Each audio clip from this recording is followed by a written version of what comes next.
యూపీలో అసలు ఆ నంబరే చాలా ఒక రకంగా చెప్పాలంటే సర్ప్రైజింగే.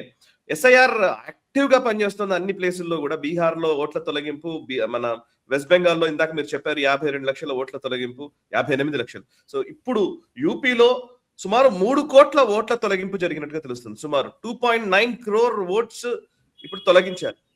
ఇది నిజంగా బిగ్ నెంబర్, చిన్న నెంబర్ కాదు. ఇది ఎటువంటి ప్రభావం చూపబోతోంది యూపీలో? దీని పర్యవసానాలు ఏంటి? అసలు ఎస్ఐఆర్ తొలగించినటువంటి దాని గురించి మిగతా పార్టీల నుంచి ఎటువంటి రియాక్షన్స్ వస్తున్నాయి? డీటెయిల్స్ ఏం చెప్తారు? సాయి గారు, మనకు అందరు తెలిసిందే, యూపీ అనగానే ఎప్పుడు చెప్తారు యూపీ నుంచి UP will decide the prime minister of India అంటారు. ఇప్పుడు కాదు, నెహ్రూ గారి టైం నుంచి అంతే. అలహాబాద్ నుంచి ఆయన కలుసుకున్నారు. దాని తర్వాత రాయ్బరేలీ అండ్ అమేథీ వీళ్ళ బ్యాక్ యార్డ్ ఉండే కాంగ్రెస్ వాళ్ళది. దాని తర్వాత ఇప్పుడు మోదీ గారు కూడా వారణాసి నుంచి కలిసి అక్కడ ప్రధానమంత్రి గారు. ఇప్పుడు ఈసారి జరిగిన ఈ ఎస్ఐఆర్లో సాయి గారు ఒక చాలా important fact, 403 assembly constituencies, 75 districts, ఒక 5 యూరోపియన్ రాష్ట్రాలు కలుసుకుంటే కూడా ఈ పాపులేషన్ అక్కడ ఉండదు. అంత పెద్ద స్టేట్ యూపీ. ఉత్తరాఖండ్ సపరేట్ చేసిన తర్వాత కూడా యూపీ పాపులేషన్ చూడండి. దీంట్లో 3 కోట్ల మందిని తొలగించారు సాయి గారు. మీరు అక్కడ మమతా బెనర్జీ చేస్తున్నట్లు ఏమైనా డ్రామా చూసారా? యోగి ఆదిత్యనాథ్ గారు ధర్నా చేశారా? యోగి ఆదిత్యనాథ్ గారు ఎలక్షన్ కమిషన్ మీద ఆరోపణలు చేశారా? సమాజ్వాదీ పార్టీ వాళ్ళు చేస్తున్నారు, వాళ్ళు చేయాల్సిందే, అది వాళ్ళ పని. అది కాంగ్రెస్ వాళ్ళు కూడా చిన్న చిన్నగా చేస్తున్నారు, వాళ్ళు ఎక్కువ లొల్లి చేయట్లేదు అక్కడ. సాయి గారు, ఇక్కడ చాలా ఇంపార్టెంట్ ఏంటంటే ఈ జరిగిన ఈ ఎస్ఐఆర్ ప్రాసెస్లో ఈ 3 కోట్ల మందిలో చాలామంది చనిపోయిన వాళ్ళు ఉన్నారు, చాలామంది పర్మనెంట్లీ మైగ్రేటెడ్ ఉన్నారు. అది కాకుండా ఆఫ్ కోర్స్ డూప్లికేట్ ఓటర్స్ ఉన్నారు. ఇప్పుడు యూపీలో తీసేసిన 2.9 crore ఓటర్స్ని 18%, 18.7% తీసేశారు. అంటే అక్కడ ఉన్న యూపీ నంబర్ 15.4 crores, వాళ్ళ పాపులేషన్ ఏమో 22 కోట్లు అంటున్నారు. దాంట్లో ఇప్పుడు ఈ తీసేసిన నంబర్ తర్వాత ఇప్పుడు అక్కడ ఉన్నది 12.5 crore ఓటర్స్ ఉన్నారు. ఇంకా మ్యాపింగ్ ప్రాసెస్ ఉంది సాయి గారు. దాంట్లో బహుశా ఇంకా 50 లక్షల మంది ఎగిరిపోవచ్చు, 50 ఎక్కువ ఉండొచ్చు. యూపీ యాక్చువల్ ఓటింగ్ పాపులేషన్ 12 కోట్లకు వచ్చేస్తుంది. దీంట్లో చాలా మటుకు ఎలక్షన్ కమిషన్ ఎక్స్ప్లెయిన్ కూడా చేశారు ఎందుకు జరిగింది, ఆబ్జెక్షన్ ఫైల్ చేయాల్సిన డేట్ ఏంటి అని. అది ఫిబ్రవరి 6వ తారీఖు దాకా ఉంది. దాని తర్వాత ఇంకొక లిస్ట్ కూడా పబ్లిష్ అవుతుంది. అక్కడ ఉన్న చీఫ్ ఎలక్టరల్ ఆఫీసర్ కూడా ఏం చెప్పారంటే 1.3 crores, మనకు 2.9లో 1.3 crore ఓటర్స్ అంటే 8.4% పర్మనెంట్లీ షిఫ్ట్ అయిపోయారు స్టేట్ నుంచి, స్టేట్లో లేరన్నమాట. ఇది కాకుండా చనిపోయిన వాళ్ళు ఉన్నారు. అది కాకుండా voters could not be trace, 46 లక్షల మంది కనిపించట్లేదు, అది గాయమైపోయారు, వాళ్ళు లేరన్నమాట అక్కడ. సో న్యాచురల్లీ వాళ్ళు ఏదో చనిపోయి ఉంటారు, లేకుంటే అక్కడి నుంచి పర్మనెంట్గా ఎక్కడైనా మైగ్రేట్ అయిపోయి ఉంటారు, ఇంకో కాన్స్టిట్యున్సీకి వెళ్ళి ఉంటారు. అన్నిటికంటే ఎక్కువ డెలీషన్స్ జరిగింది ఒక urban constituency, urban district Ghaziabad. దాని తర్వాత Balrampur, Kanpur.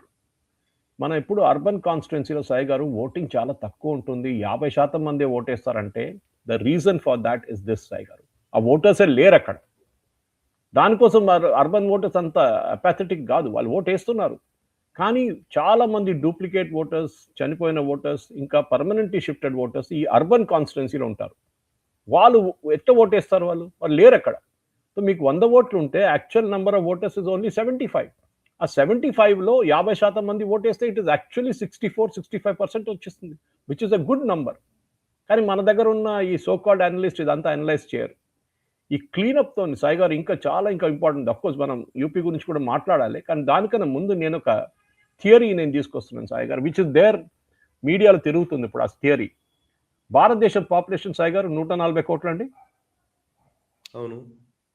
You know what is the actual population of India? మీరు ఈ నంబర్ తీసేసేయండి. ఈ బీహార్లో ఎంత అండి? 54 లక్షలు, 68 లక్షలు. వెస్ట్ బెంగాల్లో ఇప్పుడు 54, అది కోటి దాకా వచ్చేస్తుంది. బీహార్లో ఎంత అయిందండి? 2.3 crores. 3 + 6 that is 3.68 plus another 1 crore, 5 crores. ఈ 3 స్టేట్లోనే 5 కోట్ల మంది ఓటర్స్ని తీసేశారు. ఇప్పుడు మీరు మొత్తం కంట్రీ తీసుకోండి సాయి గారు, I'm telling you nothing less than 15 to 20 crore ఓటర్స్ని తీసేస్తారు. 15 నుంచి 20 కోట్ల మంది ఓటర్లు ఉండరు. అప్పుడు మీ పాపులేషన్ 140 కోట్లు అని చెప్పుకుంటా మనం తిరుగుతున్న population is actually only 120 crores. మన పాపులేషన్ 140 కాదు. అది సెన్సస్ లో చాలా క్లియర్ గా వస్తుంది చూడండి. ఇప్పుడు ఈ ప్రజెంట్ సెన్సస్ లో this figure will come out. 120 కాకపోతే 125 వస్తుంది అంతే. That is our actual population. ఎందుకంటే మనం మన రికార్డ్స్ అప్డేట్ చేయలేదు. 2011 తర్వాత మన సెన్సస్ జరగలేదు, ఇప్పుడు మొదలవుతుంది సెన్సస్.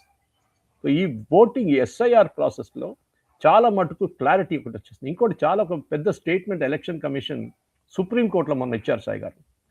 ఈ ఓవైసీ లాంటి వాళ్ళు ఇంకా మిగతా కాంగ్రెస్ వాళ్ళు కూడా చెప్తూనే ఉంటారు, ఇది ఒక ఈవెన్ సమాజ్వాదీ పార్టీ అఖిలేష్ యాదవ్ చెప్తుంటారు దట్ ఒక నేషనల్ రిజిస్టర్ ఫర్ సిటిజన్స్ నడుస్తుందని చెప్పి. ఎస్ కరెక్ట్, ఎలక్షన్ కమిషన్ చెప్పారు. ఇది ఎవరు చెప్పారు అని కూడా చెప్పారు. పార్లమెంట్లో కాన్స్టిట్యూంట్ అసెంబ్లీ డిబేట్స్లో జవహర్ లాల్ నెహ్రూ చెప్పారు, ఓటర్ అనేది right only those who are Indian citizens అని చెప్పి చట్టంలో పెట్టారు, తీసుకొచ్చారు. ఇప్పుడు కాంగ్రెస్ వాళ్ళు ఎందుకు ఏడుస్తున్నారండి? మీ జవహర్ లాల్ నెహ్రూ చేశారు ఈ పని. ఏంటి, only the voters can be given, Indian సిటిజన్సే ఓటర్స్ కావచ్చు అని చెప్పి. న్యాచురల్లీ కరోలరీ ఉంటుంది కదా సాయి గారు దానికి. నాన్ ఇండియన్స్ని మీరు ఓటర్ స్లిప్స్ ఇవ్వలేరు. బంగ్లాదేశ్ నుంచి వచ్చిన వాళ్ళు లేకుంటే పాకిస్తాన్ నుంచి వచ్చిన వాళ్ళు ఎట్లా ఇస్తారు మీరు? సో ఈ ఒక క్లీనప్లో, ఈ ఎస్ఐఆర్ క్లీనప్లో చాలా మటుకు అక్రాస్ ద బోర్డ్ మీరు చూస్తున్నారు. ఒక 15 నుంచి 16 కోట్ల మంది మినిమం, నేను అనుకుంటా 20 కోట్ల దాకా వెళ్ళొచ్చు సాయి గారు ఈ number. It can go to 20 crores. ఆ 20 crore ఓటర్సే ఇప్పుడు జరగబోతుంది. ఇంకో ఇంట్రెస్టింగ్ థింగ్ సాయి గారు, ఇన్ కేస్ ఆఫ్ యూపీ అది చెప్పాల్సిందే మనం. యూపీలో 8.4% వాళ్ళ total voter base, that is 15 కోట్లలో 8.4% పర్మనెంట్లీ షిఫ్ట్ అయిపోయారంట. నా ఇది మన బీహార్కి వచ్చినప్పుడు ఇదే ఫిగర్ బీహార్లో హాఫ్ ఉండే 4.6%. అప్పుడు ఈ రెండు రాష్ట్రాలు కలుపుకుంటే మీకు ఆల్మోస్ట్ ఒక 12 నుంచి 13 నుంచి 14% దాకా మంది పర్మనెంట్లీ షిఫ్ట్ అయిపోయారు ఈ స్టేట్ నుంచి. అంటే వాళ్ళు బాంబేకి వెళ్ళారో, ఢిల్లీకి వెళ్ళారో, లేకుంటే మిగతా స్టేట్స్కి వెళ్ళారో, లేకుంటే ఈవెన్ అబ్రాడ్ వెళ్ళిపోయారు, తెలియదు, పర్మనెంట్గా షిఫ్ట్ అయిపోయారు.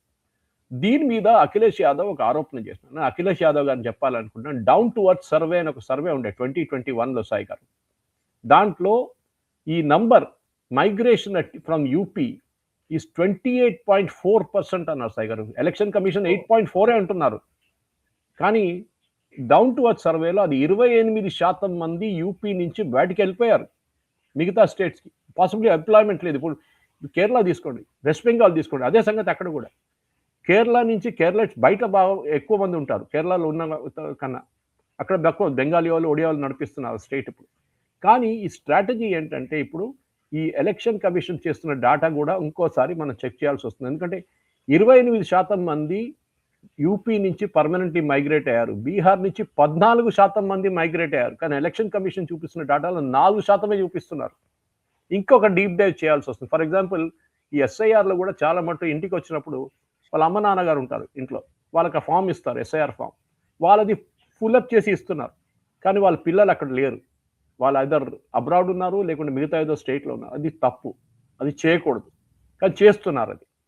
అది మీరు కరెక్ట్గా మీరు అనలైజ్ చేస్తే, ఇంకొక డీప్ డైవ్ చేస్తే ఈ నంబర్, ఈ డౌన్ టు అర్త్ సర్వేలో వచ్చిన నంబర్ యూపీలో, బీహార్లో, మిగతా రాష్ట్రాలు కూడా వస్తుంది సాయి గారు. సో ఈ పెద్ద ఒక ప్రాసెస్ డెఫినెట్గా ఎలక్షన్ కమిషన్ చాలా బాగా చేస్తున్నారు, దాంట్లో డిస్ప్యూటే లేదు. యూపీలో చూడండి అసలు ఎవ్వరు ఎక్కువ లొల్లి చేయట్లేదు. ఇదే గుజరాత్లో జరిగింది, అక్కడ కూడా చాలా మంది పెద్ద big numbers have gone on. తమిళనాడులో కూడా అంతే, 1 కోటి మంది తీసేశారు, అక్కడ కూడా ఎవరికి ఏం ప్రాబ్లం లేదు. ప్రాబ్లం ఉన్నది ఒక్కరికే, మమతా బెనర్జీ. అది మనం గెస్ట్ చేసుకోవచ్చు ఎందుకు ఆ ప్రాబ్లం మమతా బెనర్జీకి ఉందని చెప్పి. ఈ వీడియో మీకు నచ్చినట్టయితే లైక్ చేయండి, 10 మందికి షేర్ చేయండి. అలాగే కామెంట్ల రూపంలో మీ అభిప్రాయాలను మాతో పంచుకోండి. Nationalist hub group of channels ను సబ్స్క్రైబ్ చేసుకుని తెలుగునాట జాతీయవాద జర్నలిజాన్ని ప్రోత్సహించండి. ఈ వీడియో కింద ఉన్న బెల్ ఐకాన్ పై క్లిక్ చేయడం మర్చిపోవద్దు.